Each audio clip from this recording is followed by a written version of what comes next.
Hello YouTube, welcome to my channel. I'm Spades95. Spades because it's my favorite suit, and 95 because I was born in, you guessed it, 93. I literally mistyped it in my first Xbox Live account and just stuck with it. To get this out of the way, I'm about to share some passionate opinions about some silly video games coming from a background of someone who casually plays video games. Anything I say that sounds like I'm making objective statements are probably subjective. It's just how I talk. If you disagree with every point I'm about to make, no skin off my teeth, and I'd love to hear from you. If you agree with every point I'm about to make, I'd also like to hear from you, but slightly more. Now, I'm going to reference a few videos and be responding to one in particular. I'll put the links in the description below, and I encourage everyone to check them out. Not that they need my help. Yada yada, first video, I'm nervous, let's get this over with.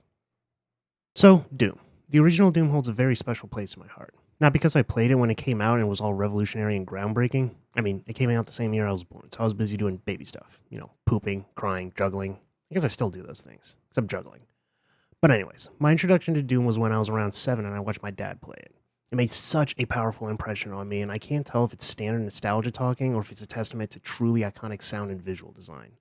The visuals are definitely good, and I still think look cool to this day, but the sounds are what would stick with me. The racking of the pump-action shotgun, the whirring of the doors opening, the moaning of the zombies, all burned into my brain. All this is to say that I love OG Doom, but never properly played it until shortly before Doom 2016 came out. And I gotta say, still holds up. Nowadays, you can't swing a dead cacodemon around without hitting a boomer shooter, but back in 2016, they were few and far between. So going back and playing an FPS with a weapon wheel so you can use whatever you want, no cover system so I'm always in the action, and movement speed equivalent to Usain Bolt's about to shit his pants was weirdly refreshing from a 20-year-old game. I say weirdly refreshing because I never really played anything like it before, so let's say revelatory. I discovered I liked old school shooters compared to the modern era of more realistic shooters pioneered by Halo and Call of Duty. Don't get me wrong, I like Halo and Call of Duty and have poured probably over 1,000 hours between the two, but I didn't really know what I was missing with the absolute power fantasy of a boomer shooter provides. No tactics, no cover, no reloading, just run and gun. Now, this video wouldn't be complete without me giving my thoughts on Doom 3, so here are my thoughts. Didn't play it. Now that we got that out of the way, let's get to the real topic, the new era of Doom. When I booted up Doom 2016 for the first time, I was excited, but wasn't really sure what to expect. I had seen basically nothing about it before it came out. Now, imagine my glee when the first thing I do when the game starts is watch the Doom Slayer, looks like he got promoted up from guy, crush a demon skull with one hand, break free from his chains, pick up a gun, and the game just starts. Also, it's worth mentioning that you're naked while this happens, which is just perfect. I don't know what it is, but if someone's kicking ass while naked, it's just way more impressive and or erotic. Anyway, after you're done with your first batch of demons and sufficiently coated in guts, you go to the next room and don the iconic yet redesigned Doom armor. Meanwhile, someone is yammering in your ear about the status of the station, but you couldn't care less as you throw screens out of your way and smash panels like a confused gorilla just to get to the main thing you want to do. Rip and tear. Smash cut to the title screen with music that feels like the Doof Warrior from Fury Road is beating Slipknot there. Fade back into gameplay as you rack your shotgun to the last notes of the song. Sick. Needless to say, I was hooked. Now, what I think makes Doom 2016... Okay, I'm just going to start calling it New Doom, but imagine I'm spelling it like NU, like new metal, with the little umlaut over the U. So what I think makes New Doom so great is nothing you probably haven't heard already from other people about a 9-year-old... Oh my god, this game is 9 years old? This 9-year-old game, and I don't have any particularly deep insight of what makes it great. The controls are insanely responsive, you got that pooping insane bolt speed, every weapon is fun and cathartic to use, minus the pistol, which is about as fun as shooting spitballs at the enemy and sounds only slightly better than if you were making the noise with your own mouth. But the glory kills, pre-animated takedowns, are sick and quick enough that you don't slow down the pace. The sounds are crunchy and impactful, there's no reloading to interrupt the flow, and it's just what people call good game feel. It feels good to play game. It's a hard thing to describe. You just need to play it and you'll go, oh, I get it. This game was a real return to form for the FPS genre in my eyes. It was taking the template of the original Doom and pumping money and graphics into it until it exploded into a cacophony of pure action and gore. Now, the story was pretty good if uncomplicated. Humans started mining hell for hell energy through apparently like a small hole that they could stick a straw through and start sucking. And then someone who listened to a bit too much Lamb of God decided that hell was actually pretty sweet and decided to drive a bus through that hole and let all hell into our world. There are demons everywhere, kill all the demons. Got it? Good. There are some great story moments, like when the man in your ear is trying to get you to shut down the hell energy, fine, Argent energy refiners. He's trying to tell you a 20-step process to properly power it down while you just blankly stare at it like a 5-year-old being lectured about string theory right before you smash it to pieces. You're just there to kill demons. You ski your way down a mountain of demon corpses, riding another slightly sturdier demon corpse for about 8 hours. Then the game ends with an epic boss fight and a very bold and innovative use of the BFG 9000, and that's the game. There are a few new mechanics they added to New Doom to bring it into the modern day. You've got pseudo upgrades that give you pretty standard passives, 2 alternative attachments for each weapon and their own upgrade path for each, and equipable runes that give you even more passives. Neat thing is that you upgrade them by doing stuff in the game that is related to the effect. Like if I have a passive that lets me finish off demons by crushing them with my glorious butt cheeks, then after I do it 100 times, my cheeks are now strong enough to create a shockwave that damages other enemies. I've always been a fan of these types of upgrade designs. It gives you a little goal and sense of progression to keep in mind when playing the game. Now, all of this progression stuff is basically bringing OG Doom into the new era, which I do enjoy. However, I can't help but wonder if it kind of gets in the way of the simplicity of OG Doom, where you just picked up the same guns that were as good as they were ever going to be, and you started out with the maximum health you were ever going to have. Although, I guess a new playthrough of Doom with everything unlocked and upgraded would do that. Man, I need to go back and play New Doom. Now, a couple of things that I want to highlight that really tickled my nostalgia. One is an option that I stumbled across while messing around in the menus. There's an option to center the weapon in the middle of the screen like it's jutting straight out of your chest cavity, just like in the original Doom. And I giggled like I was 7 again when I discovered that. Just absolutely perfect. Another is that throughout the game there are these secret rooms you can access that have the graphics and textures of the original Doom, which is a cool throwback in and of itself, but every time you found one, it unlocked a playable level from the original Doom you could access from the main menu. The great thing about these levels is that you and the enemies were modern looking, but the environment was the original Doom level. This made for a cool looking clash of visuals like a Mona Lisa glued in the center of Starry Night, and had such a sense of fun and whimsy that you just don't really see in many video games. All this is to say that New Doom immediately became my favorite first-person shooter by a mile and one of my favorite games of all time. Now we get to Doom Eternal. This is probably where I will get the most disagreement from people because I know this is a very divisive game. Also, I will be going mostly off my memory of the game that came out 5 years ago, so forgive any inaccuracies, but I'm not going to replay this game. Reason being, I kind of hate this game. Now, similar to New Doom, I hadn't really seen much on Doom Eternal before it came out because I didn't want anything spoiled and I knew I was going to play it. So the game releases, I buy it day one, and boot it up. Now, there wasn't an immediate moment I can point to that I realized I didn't like it. Well, maybe one. Put a pin in that. But it was a bunch of small things that kept piling up like shit in an outhouse. It wasn't off to a great start when the story starts with you in space on a giant floating station embedded into an asteroid. Well, I'll admit that does sound cool, but not remotely where we left off after the first game. Feels like someone ripped 6 chapters out of a book and were trying to play catch-up. It also didn't help that I had legitimately no earthly clue what was going on, and the game just started throwing space fantasy babble at me full of capitalized words that I hadn't the foggiest idea what they meant. They also were giving what I thought was pretty unnecessary backstory to the Doomslayer and ancient race of badass guardians that he comes from. I kind of preferred it when he was this enigma with no real origin, just a seemingly immortal manifestation of righteous hatred. They also introduced angels, but called them something different. In retrospect, I feel like it was taking a lot from Warhammer 40k with its blending of sci-fi and fantasy, but I didn't get into it recently, so maybe if I knuckle down and listen to a couple hour-long lore videos, I may come to appreciate it like I do with Warhammer. But anyway, the story was kind of a wash, but who cares? Put that in the back of your mind, skip the cutscenes if you want, and get to the ripping and Wait, why can't I kill the shield guy? Need to use an energy weapon? Okay, fine. I mean, I don't really like the plasma rifle, but that's easy enough. Now, who's ready for an ass full of... What? Why isn't this Arachnotron dying? I should use the grenade launcher on my shotgun on its gun?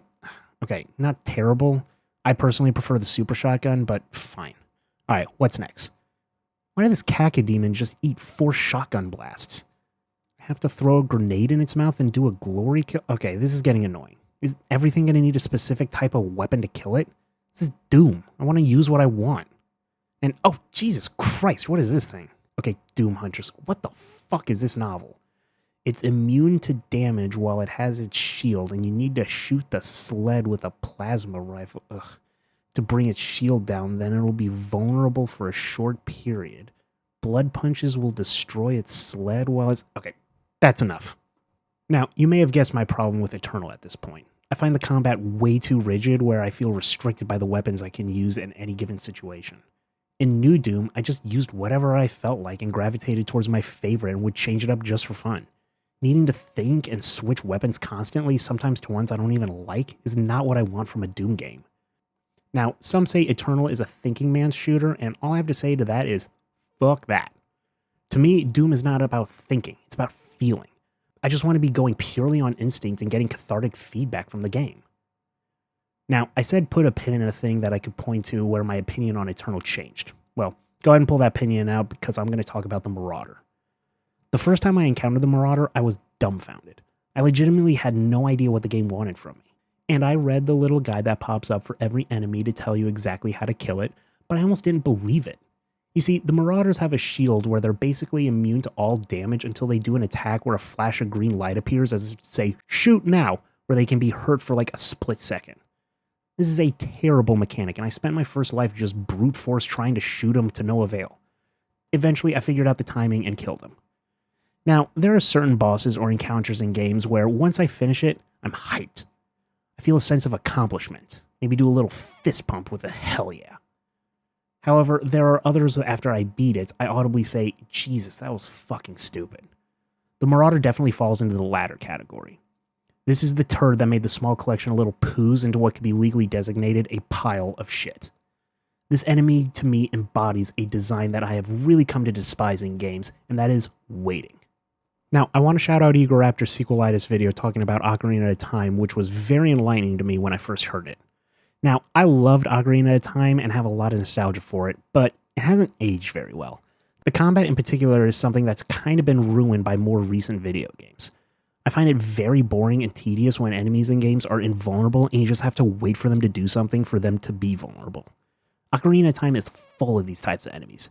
Dynalphos, Stalfos, Wolfos, and almost every boss.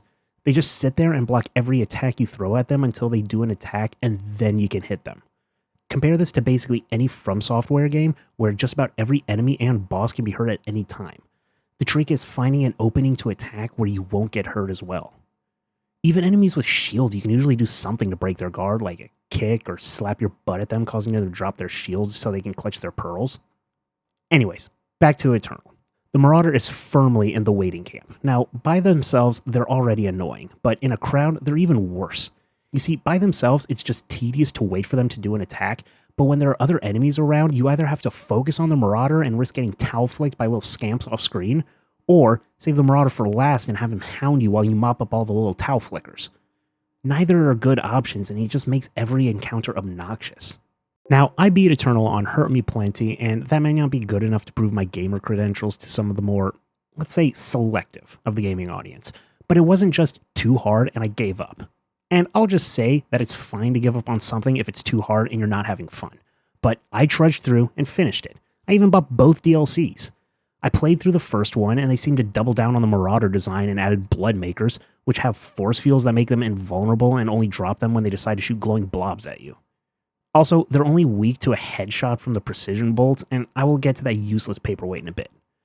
I started the second DLC, and the first enemy has this armor that you need to overload with energy weapons to destroy, which is already tugging at my nose hairs, but they really yanked on them when it regenerated its shield after a short period of time, and that was it. I Alt-F forward and never looked back. Now, I want to take a second to diffuse any tension I may have caused to anyone watching that likes/loves Doom Eternal. I am not saying that you're wrong, and I'm not saying Eternal is a badly made game. On the contrary, I think the technical prowess of this game is every bit as immaculate as New Doom, if not even more so. The controls are just as snappy and the movement just as fluid. I applaud everyone that worked hard and put their blood, sweat, and tears, but like manly tears, into this game. My issues stem from design choices they decided to go with that changed the formula for Doom, and I just didn't like those choices. It's bold to take a critical and commercial success and change it significantly in the sequel. Sequels tend to be more additive and less transformative. You usually get more of the same with a few additions and quality of life changes. It takes courage to take a success and then take a big swing with the sequel, and it clearly worked for some percentage of the Doom audience. I am fascinated by the divisiveness of Eternal. It seems to almost be a 50-50 split. I find it particularly interesting since it seems most people that played New Doom seem to love it. Apparently, a decent chunk of this audience was welcoming of a significant change to the dynamics of the combat, and that's just fine. Again, I'm not mad at it. I'm not even disappointed. I'm just kind of bummed. It's like when your friends pick up a new hobby or game that you're just not that into. It's not bad that they did it, you just kind of feel left out. And that's what Eternal made me feel. Left out. Okay, so something weird happened. I know I said I wasn't going to go and replay Eternal, but I realized I was going to need footage for more specific things and it'd be easier to just capture it myself. So I did a full playthrough with all my upgrades and I kind of love this game. Now, I want to stand by some of my criticisms. The Marauder and Bloodmaker still suck and some of the DLC enemies are just annoying. The enemy with the regenerating shield is dumb and the imps that can only be damaged by the fully auto mode of the combat shotgun is garbage. I don't like having to wait for the enemy to become vulnerable or having to use a specific weapon against certain enemies.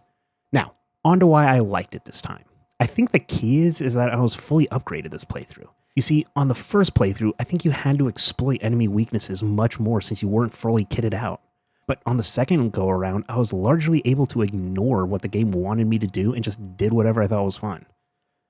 Another thing is, I don't particularly remember my first time was the quick swap between the super shotgun and the Gauss cannon exploit that was still in the game that I loved in the New Doom, but I'll get into that later. The hook shot on the super shotgun was absolutely delightful. The chain gun was largely unchanged and the Gauss cannon is still crazy good. All in all, the weapons were still fun to use. I went through both DLCs and it had a pretty cool ending when you kill the Demon Lord and kills all the demons outside of Hell and cuts off Hell's connection to the rest of the universe. Although the final boss is mechanically just a bigger version of the Marauder, and you know how I feel about that prick. You just wait for him to do the green flash from the Great Gatsby to stun him, and then you spend 5 seconds shooting him in the face. Whatever. Sucky final boss aside, I really enjoyed my revisit to Eternal. I mean, I forgot how awesome the opening was, and I'm just going to play it in full. Anyone, if you can hear me, if you're out there.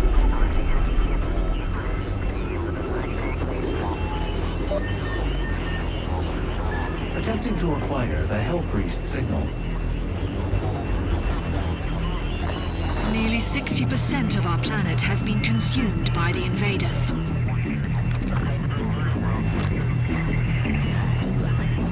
We have the Hellpriest signal locked in. The target is marked, but the signal will not hold for long. For it is he that they fear, not man, or his armies. They feared the mark of the beast.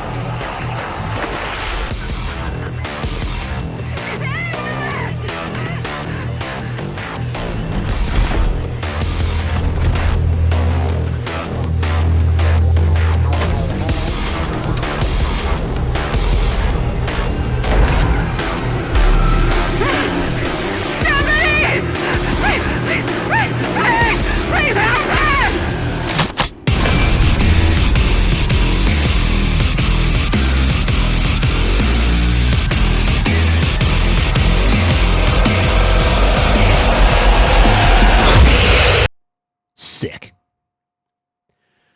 Now, my change of heart kind of pokes a hole in the thesis of my video, mainly because I wanted to talk about the ups and downs I've had with the Doom series, and now I just like every Doom. Minus Doom 3, I will play it at some point. My thoughts feel a little less interesting since I'm now just gushing about the series that people already liked, but fuck it, the series deserves it, so we're just gonna gush. Now, back to the original script where I fucking hated Eternal before my come to Jesus, Doom guy rebirth. So, I moved on.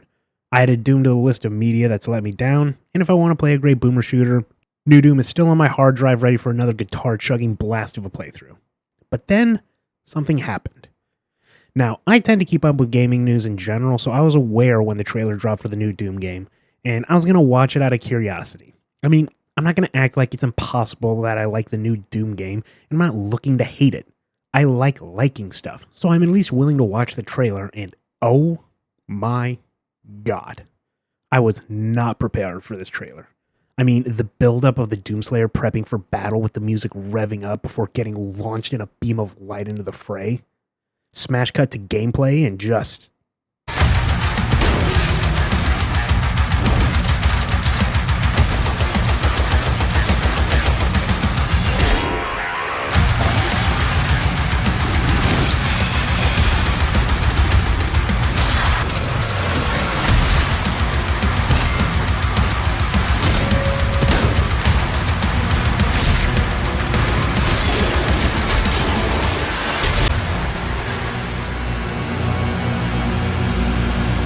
Needless to say, I was hyped.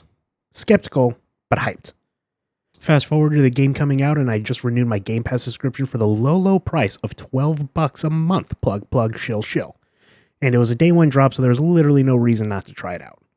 I started up, and it's not off to a great start since it kept a lot of the in-depth lore and story that I didn't particularly care for in Eternal.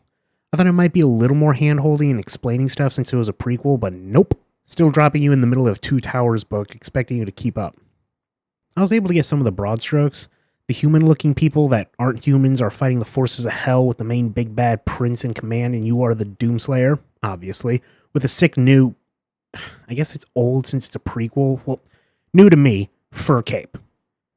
You're being kept in containment by the Makers, which I guess are Doom's equivalent of angels, and you're being lent out to assist the humans in their struggle. Not sure how this arrangement came about or why the humans... Fine, Sentinels are okay with it, but whatever. I basically understand. Now, the thing I was bracing for was obviously the gameplay. Was the first non-zombie enemy I come across going to need me to use a specific weapon to kill it? Maybe I have to shotgun its kneecaps before suplexing them? Hurl peanuts at them to trigger their nut allergy? Thankfully, no. It exploded in a pink mist with a few shots from my shotgun. Good start. Now, as I played through Dark Ages, I started to get a feeling I hadn't felt in a while.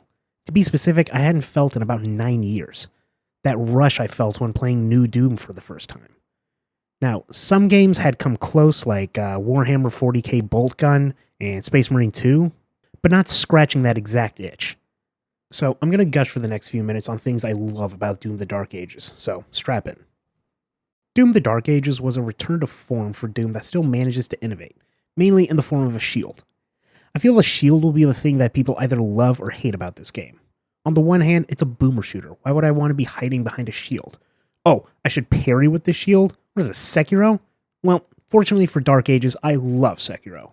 So the first time I parried a glowing green enemy projectile back at them Cuphead style, accompanied by a fantastic audio sting and a slight time slowdown, I felt my pants shorten a little. It was almost the exact feeling as in Space Marine 2 when you parry stuff and get that sick crit shot. So the main thing that the parry adds is a reactive element that I actually like as opposed to the Marauder in Eternal. I can constantly be moving and shooting, but need to stay on the lookout for the dreaded green glow of death coming at my face to parry. It's dynamic in my book. More fun than the standard boomer shooter formula of you just keep moving and shooting and hoping nothing behind you is winding up their Omega death beam that splatters your oblivious ass across the wall. In fact, Dark Ages is programmed so that enemies that aren't in your field of view shoot less than normal to give you an advantage. Dark Ages also scales your health to be worth more the lower it is. Like, if you're at your less 10 out of 100 health, that'll actually count as 30% of your total health. Shout out to Outside Xbox's video on how Dark Ages is an FPS for people that are bad at FPSs for that info. And it's not just a great parry that the shield offers, but it also has a shield bash with like a 3-second cooldown that launches you at the enemy at approximately 327 miles per hour. This is the great first step in a 2-step process of shotgunning an Arachnotron in the fucking face. It's the exact type of move that fits perfectly in a boomer shooter formula since it's the perfect way to close distance efficiently and damage the enemy at the same time. Now, the last, well, not last thing, but the main thing that the shield does is attach a magical magnet that only attracts itself to the Doomslayer's arm on command so you can throw it with gleeful abandon Captain America style, knowing it will always return to your loving embrace. Oh, and you'll want to maximize the decapitation capabilities, so add a chainsaw to the edge. No, not saw blades, a chainsaw, like one that revs and rotates. Give it a pull cord and everything. Now, this function works perfectly even though it basically trivializes all fodder enemies like the zombie soldiers and imps. Just launch it in their general direction and they're all dead. Oh my god, upgraded a couple of times and it widens the radius of the saw to approximately the length of a 4-door sedan. The other thing it does is embed itself in larger enemies, stunning them while it tears through their hopes and dreams of keeping their intestines on the inside of their body. This is a nice addition to your arsenal and sequence of things to do to absolutely destroy tough enemies. Shield throw, stun the enemy, recall, shield bash, throw it again, start blasting while the enemy struggles to grasp what the fuck is going on. So, that's the titular shield. Now on to the main event, the guns. Now, one thing I didn't like in Eternal was basically every weapon was the same as New Doom, just slightly worse. The super shotgun couldn't fire twice anymore. Grappling hook was cool though. The machine gun had a scope that turned it into a sniper, which, why in the holy hell would I want to snipe and do? The ballista is like the Gauss cannon, but significantly slower and only really viable once fully upgraded, then it's just fine. The chain gun lost the mode where you can keep the barrel spinning without firing, so you can start firing without the spin up time. The super weapon in your base that you collect keys to unlock is just way worse than the BFG. The rest of the weapons are relatively the same, but I never got anything that I thought was better than in a new Doom weapon. So, how did Dark Ages weapons fare? Well, one gun grinds up skulls and fires the shards, so Game of the Year, no further questions. Each weapon has a unique function and creative aesthetic to it that I just absolutely love. The shotgun and super shotgun are staples that make it a Doom game. The Impaler and Shredder fire stakes, one's fast and one's slow, but they're basically highly effective crossbows. The Accelerator and Cycler have unique mechanics that can dish out crazy damage once upgraded. The Rocket Launcher and Grenade Launcher are the most conventional outside of the shotguns, but still cathartic to use. Now, the last two I would have even used if they weren't quote-unquote good, but they were good, so that doesn't matter. The Skull Crushers and the Chain Shot. These are the guns that really push the idea of what a gun is. The Chain Shot is, I guess you could call it a gun, that shoots a ball and a chain at the enemy that you can charge up to do more damage. It's basically the medieval equivalent of a boxing glove on a spring, with the same comedic impact when you decide to do a vibe check on a group of cultists. Vibe check failed. This gun somehow has ammo, even though it retracts back into your gun, but whatever. You need to have ammo because it's a game. I mean, your melee has ammo that there are physical pickups for, because for the melee to be any good, it needs to have a limit so you don't spam it like the uppercut in Mortal Kombat. Now, the Pulverizer and the Ravager. I mean, seeing these in the trailer is basically why I even gave this game a chance. It told me that the developers at id understood the assignment when it came to making futury yet medieval weapons. They're silly and OTT and have a maximum ammo capacity of, were you counting? 35 skulls. That's roughly 350 tennis balls. So I guess they must have Santa's bottomless sack feeding into the gun. Now, I'm at the point in my life where I don't have guilty pleasures. I like Nickelback despite them being generic, and the John Wick movies rule even though that their lore is silly. I unironically like what I like, and I think these guns are metal as fuck. We need more media that's willing to be unapologetically unique and weird. Now, these guns bring up a topic that I recently started thinking about when it comes to weapons in fiction, and that is style over function. This is by no means a new thought, but I personally have discovered the inner child in me that likes stuff with a cool factor that supersedes its practicality. The Gunblade from Final Fantasy VIII-13, the Blades of Chaos from God of War, or the Grafted Blade from Elden Ring. Dark Ages Buzzsaw Shield also falls firmly within this territory. I don't think I need to tell you why you don't want a flesh eviscerator getting close to your neck whenever you raise your arm, let alone throwing and catching it. But it's a badass type of thing that we'll never see in real life. Unless...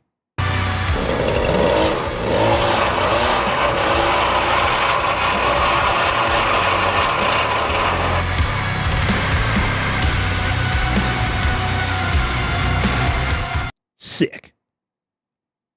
Now, I recently got into Warhammer 40k, and that world is filled with over-the-top nonsense that is just cool. There's no reason to carve skulls into every weapon, spaceship, and codpiece, but skulls are awesome and signify that we are definitely the good guys. Are we the baddies? Giant shoulder pauldrons are silly and seriously restrict your ability to look behind you when you're backing out of your driveway, but they're sick as shit and just a roided-up version of shoulder pads and suits.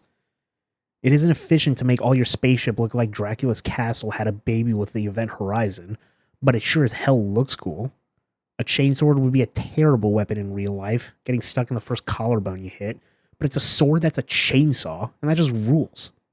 You see, in the real world, weaponry and tactics tend to rely on efficiency, and we kind of discovered the most efficient way to kill people, which are guns and bombs.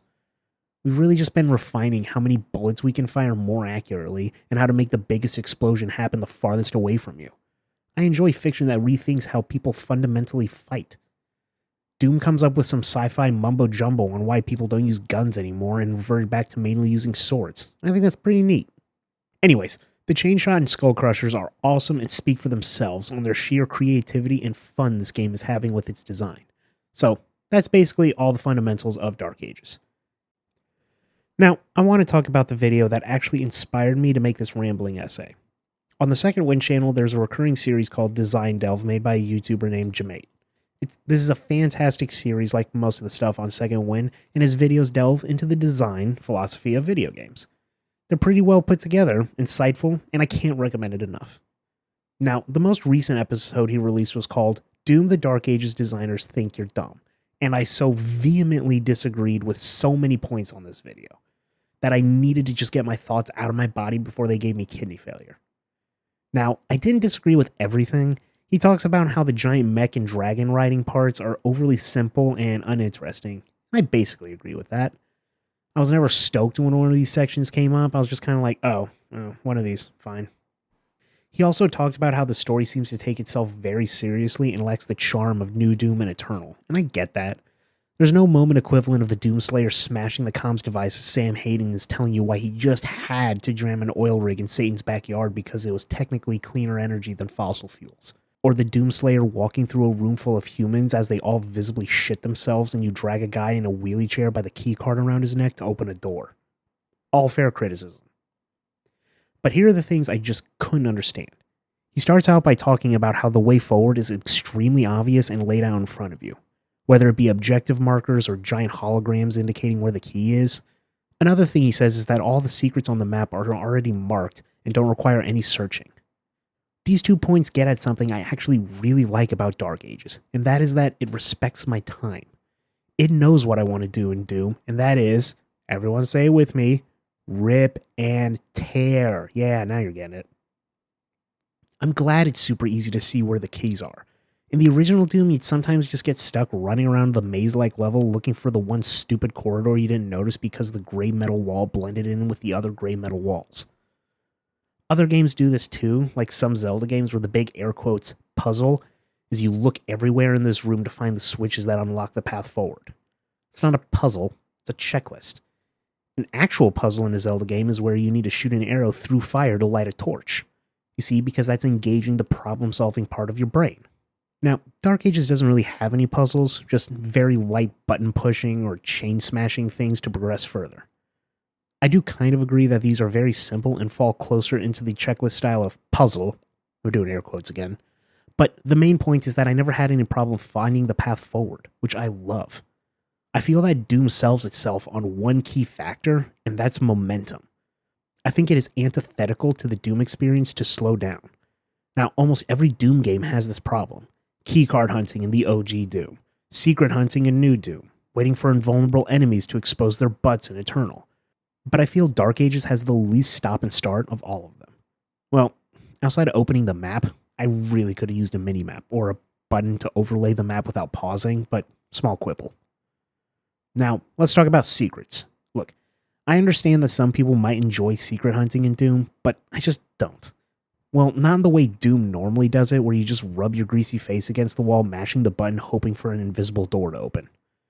Even in New Doom, I found it annoying to look for those levers that unlock the retro levels, mainly because they blended in with the background. I mean, look at this image. Can you easily spot the lever? No? Well, it's right there, buried in all the industrial pipework and steel beams. This is the type of secret hunting that never makes me feel clever, since there's nothing clever about just thoroughly searching an area. I don't feel particularly clever when I flip all my furniture over and tear out my drywall looking for my misplaced manicure set. Yes, I have a manicure set. An example of a good secret in a video game can be seen in Breath of the Wild. See, I can be nice to Zelda. Here's an archway leading into town. Now, you may notice some arrows embedded around this eye-looking thing. Now, I wonder why that is. I further wonder what will happen if I shoot that eye and... oh, a Korok. See, the secret makes you feel clever, where you figured something out, not just shooting every square inch of a wall with arrows until a Korok pops out. All this is to say is, there aren't really secrets in Dark Ages, just collectibles, and that's fine. Tell me where they are, I'll collect them if I feel like it, and I can move on to more pureeing demons. Another thing Jamae talks about is these glowing green corpses that act like grapple points. He says they don't really add anything or are just a contextual button prompt, like they could have just been stairs. Now, he's not wrong that it is a button prompt, but they didn't make them stairs because they thought it would be cooler to yank yourself through the air with your magical shield magnet I mentioned earlier. Sometimes games just dress up movement that doesn't take any skill to make it simply look cooler than moving in a straight line. I find it weird that people complain about certain climbing in games like Uncharted. Sure, it doesn't take skill, but I want to see Nathan Drake do Ninja Warrior levels of climbing all over stuff. It's the same button input as if I was walking upstairs, but it just looks more interesting. Next, he talks about environment design and how it's silly that certain things will stop your progress, like knee-high walls or boarded up windows. Now, you can make the same criticism of something like God of War, but I've just come to accept these kinds of things. When you play as a badass whose main form of interacting with the world is punching enemies so hard they practically atomize, you'd have to make the entire level an enclosed box with barriers that can withstand the average Black Friday riot to make it believable that you didn't just blast through every wall with just the sheer power of flexing your abs. Now, here's a thing that he says that I just found baffling. He says that the Impaler is overpowered and had no reason to use anything else once you upgraded it to refill your ammo anytime you use your shield. 1, the Impaler is fine, not busted. 2, the reason to use other weapons is there's a Skull Crusher and a Flail Launcher. The way I play Doom games isn't really about using whatever I have ammo for. I just switch to weapons I haven't used in a while, or just whatever I'm in the mood for. Room full of fodder, gonna get out the boosted pulverizer and shred them. Pinky Rider, launch the shield at his face and blast him with the super shotgun. Cyber Demon, parry all his shit while launching charge shots from the chain shot. Every weapon is viable for almost any situation, which I like. It's freeing. 3, even if the payload was busted, that's fine. There's a great video by Jane Stephanie Sterling called Games Were Made to Be Broken, mainly talking about Claire Obscure. She talks about how a lot of times it's just fun to find stuff in games that are kind of unbalanced. FF7 can be busted with some of its summons being able to cast them 4 times in a row. The Drake Sword in Dark Souls 1 does a lot of damage for how early you can get it. My god, Elden Ring is full of absurd builds that absolutely shred bosses. I personally found broken exploits in New Doom and Metal Hellsinger. Metal Hellsinger is a rhythm shooter where you shoot and dash to the beat of the metal music. It's a great game, go check it out. But there's a weapon in the game that's an explosive crossbow. It does high damage but only holds 2 rounds and kind of a long reload time. Now, I found a passive that once fully upgraded gave you 8 free shots with the weapon whenever you swap to it. This would be fine with the pistols or shotguns, but 8 free shots with the crossbow and a quick swap away and back makes you fill each room with glowing death. Here's a couple of exploits in New Doom. The first is you get a passive that shortens the animation to swap between weapons. Next, upgrade the super shotgun to fire twice before doing the reload animation, but crucially, if you swap weapons, it cancels this animation. Now, the Gauss cannon fires a powerful laser that you need to wait a little bit in between shots, but again, if you swap weapons, you remove this cooldown. So, if you just keep firing and swapping between the 2 weapons, you turn the enemy into a gelatinous pool of guts in seconds. Here's this in effect.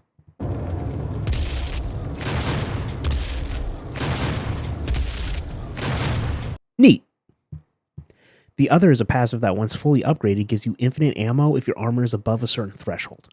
Combine this with the fully upgraded chain gun that never overheats, and you end up firing so much that your bullets are practically bumping into each other trying to be the first to tear through your target's gallbladder. Now, these things are incredibly powerful ways to play the game, but that doesn't mean there's no reason to use other stuff. This, why would I use anything else, is kind of the self-control issue, not necessarily a problem with the game.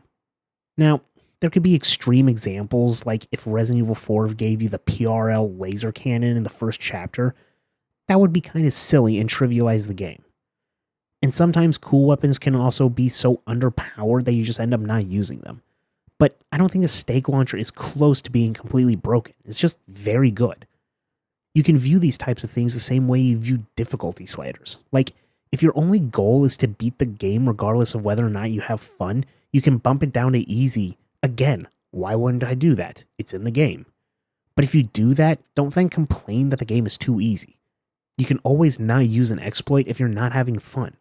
Like in Dark Ages, you can wipe out a room full of fodder enemies with one throw of your trusty shield. This would be the quickest way to achieve your goal, but I would just use the pulverizer and run around cackling because I thought it was more fun. Another thing Jermaine says is that the parry windows are too generous, and I agree that they are generous. On the default difficulty, you could throw out a parry and then a projectile that shows up 10 minutes late like that one friend we all have, and your parry will still count. But a couple of things. One, there's a slider for this in the difficulty menus that I set all the way down to make the parry window narrower. Also, I don't want them to be too tight with the window because this is a game that is much more frantic than something like Sekiro, which is much more singularly focused. In Dark Ages, you're frequently surrounded by enemies and focusing on so many things at once. so I'm fine with the game basically saying, good enough, that counts. Now, the last thing I want to quibble with in this video is Jamae complains that the enemies basically only do one move and it's easy to deal with. And I just don't get this. One, it's a shooter. Most of the times the enemy only have one move, shoot at you. But even so, most of the larger enemies tend to have 3 or 4 moves. Here's a Mancubus firing an energy wall, shooting acid, blasting a flamethrower at you, or even the ground if you get too close. The Pinky Rider will fire an arrow or these vertical slices and get too close and it'll take a cheeky little chomp out of your love handles that the Doomslayer definitely doesn't have. That guy doesn't touch carbs. All in all, I get that some people think Dark Ages is too easy, but the two ideas I keep coming back to is power fantasy and momentum. Dark Ages is just so cathartic to plow through, never stopping for a second to contemplate how many little demon orphans you create on the course of a playthrough. Aww.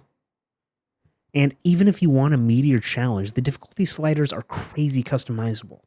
I bumped down the damage I did to enemies to 75% and maxed out the number of enemies that spawn, but I kept the damage I took at the default 100%, since I wanted the challenge of greater number of tankier enemies, but I didn't want to die in 3 hits. Different challenges for different people. Oh, and I almost forgot, I also bumped the game speed up to 120% and it plays great at this speed. It can even go up to 150%. But that's just a touch too frantic for me, but I'm sure the more psychotic of the speedrunning community will appreciate this Benny Hill mode. How is it taking till the year 2025 for a game to have this kind of option? It seems so obvious. I guess some ports of older RPGs on the Switch have this option, but it's cool to see new games adopt this, especially boomer shooters.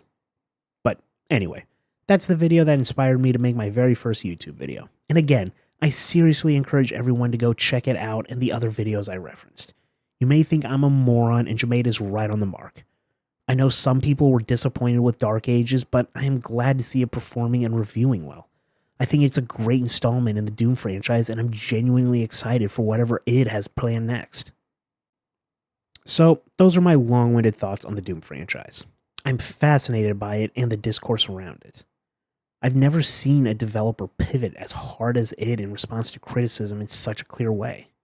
I've never seen a fan base split so hard on different entries in the franchise. Well, that's not true.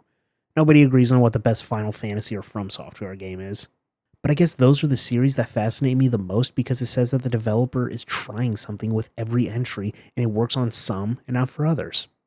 I'm not sure which I prefer. Stick with what you've been doing to retain the most amount of fans, or throw curveballs every entry hoping people will still like it even if it upsets a portion of your fan base. Which do you prefer? Anyways, links in the description, lightly touch the like button or dislike button, engagement is engagement. Leave a comment calling me a brain dead moron, but please, in a respectful way. Subscribe if you want, but I have no idea if I'm going to be continue making videos like this. I'm just testing the water. See you later.